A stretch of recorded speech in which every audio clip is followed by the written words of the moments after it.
Good day, folks. In today's video, we're going to be taking the GoPro Max and we're going to be mounting it on top of the DJI Mavic Mini. The GoPro Max is a fairly big and bulky camera to be mounting on such a tiny little drone like the Mavic Mini. Can the Mavic Mini handle the bulk of the GoPro Max? Will it even get off the ground? Let's just jump right in and take a look.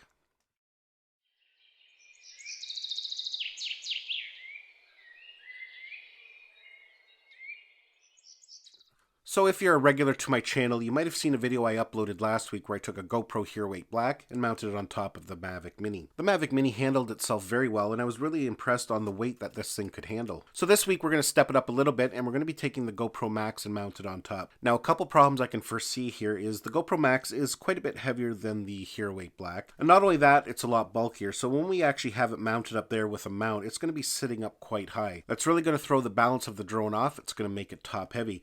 I don't even know if this thing is going to get off the ground. Now, just to be safe, I am going to be putting on these protective domes that come with the GoPro Max. The reason I'm putting these on is because I really don't know how the drone is going to behave when I launch it. This thing could be way too top heavy and the drone could just flip over and fall to the ground, so I'm just going to put those on to keep the lenses protected. The problem with using these domes is that you can get a lot of weird artifacting and kind of light glares. Usually those domes aren't something you want to do unless it's going to be in a situation like what we're doing here. Now, in my Hero 8 Black video, a lot of people ask, why would I want to do this? Well, first of all, it's just a test. We're testing to see what the capabilities are of the drone. The other thing it does, it gives people peace of mind when they are going to be attaching extra safety devices. For example, here's a drone strobe if you're going to be flying at night. Some countries don't allow flying at night, others do. It allows people to confidently add devices like this without the worry of adding too much weight to their drone. Now, I just want to mention too, just like I did in the GoPro Hero 8 video, anytime you add any additional accessories or weight, or a camera like we're doing today, the propeller guards, ND filters, the drone is no longer going to weigh 249 grams, and in many countries that means it does need to be registered. I registered my Mavic Mini the day I got it just because I knew I'd be doing tests like this and testing out different accessories like ND filters and different things. I do have my registration number here that I will be attaching before I fly it. Now, there's all different ways you can attach it. Like I mentioned in my other video,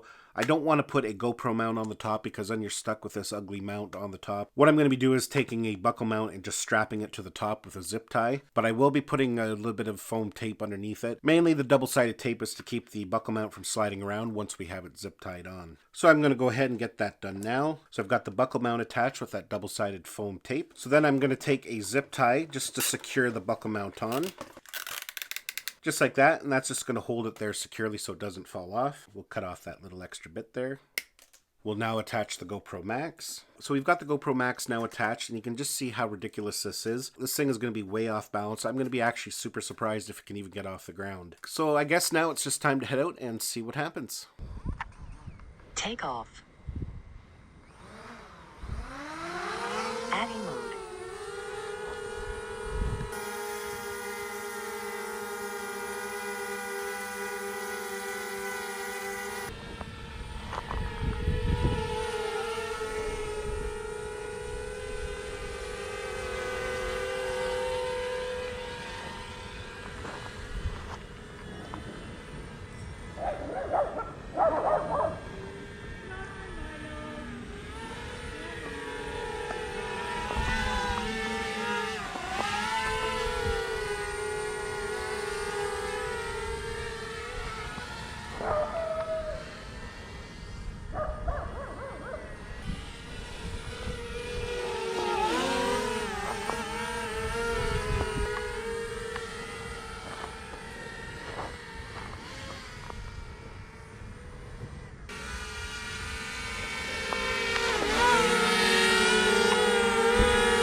Now, after watching that video, are you as impressed as I am? Can you believe that this tiny little drone was able to carry the GoPro Max? Now, I wasn't flying super aggressively, but I was doing some quick moves and I had some abrupt stops and starts just to see what would happen if that would throw the balance off, and the Mavic Mini held steady. Now, one thing I do want to mention here, I was flying for about 10 minutes with the GoPro Max mounted on top of it. Now, at about the 10-minute mark, I did get a message in the DJI Fly app saying there was insufficient power. If you've been watching a lot of YouTube videos, you can see that's kind of a common problem with the Mavic Mini, especially when you're in sport mode and you're flying very aggressively. DJI's response to that is more that it's to do with software, and that's going to be addressed in a firmware update. The other thing is that it was negative 10 degrees out when I was doing that test, so the battery could have maybe gotten too cold and it could no longer deliver sufficient power. That can be a common problem when flying drones in extremely cold weather. The DJI Mavic Mini is only rated to fly at 0 degrees, and like I said, it was negative 10 out that day. So that's 10 degrees below its recommended operating temperature. Nonetheless, I was super impressed at just how much weight this thing can actually handle for such a small, compact drone. Now, just as a disclaimer, I definitely don't recommend doing this. You could damage your drone, you could damage your camera. Well, folks, that's basically it for my video. Give it a thumbs up if you enjoyed it. Don't forget to subscribe to my channel so you don't miss any of our upcoming videos,